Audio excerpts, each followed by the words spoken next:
Zakaria 13. Penyingkiran berhala dan nabi palsu. Pada waktu itu akan terbuka suatu sumber bagi keluarga Daud dan bagi penduduk Yerusalem untuk membasuh dosa dan kecemaran. Maka pada waktu itu demikianlah firman Tuhan semesta alam. Aku akan melenyapkan nama-nama berhala dari negeri itu, sehingga orang tidak menyebutnya lagi. Juga para nabi dan roh najis akan kusingkirkan dari negeri itu.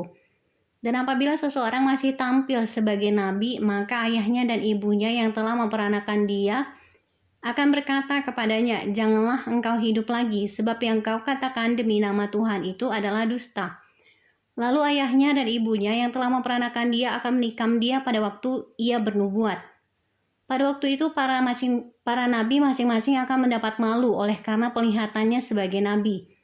Dan tidak ada lagi dari mereka yang mengenakan jubah berbulu untuk berbohong, tetapi masing-masing akan berkata, "Aku ini bukan seorang nabi, melainkan seorang pengusaha tanah. Sebab tanah adalah harta kepunyaanku sejak kecil, dan apabila ada orang bertanya kepadanya, 'Bekas luka apakah yang ada pada badanmu ini?' Lalu ia akan menjawab, 'Itulah luka yang kudapat di rumah sahabat-sahabatku.' Pedang menimpa umat baru. Hai pedang, bangkitlah terhadap gembalaku, terhadap orang yang paling karib kepadaku. Demikianlah firman Tuhan semesta alam. Bunuhlah gembala sehingga domba-domba tercerai-berai.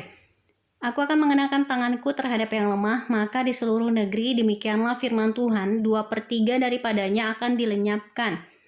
Mati binasa, tetapi 1/3 daripadanya akan tinggal hidup.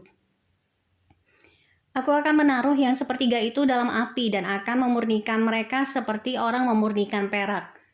Aku akan menguji mereka seperti orang menguji emas. Mereka akan memanggil namaku dan aku akan menjawab mereka. Aku akan berkata, mereka adalah umatku, dan mereka akan menjawab, Tuhan adalah Allahku.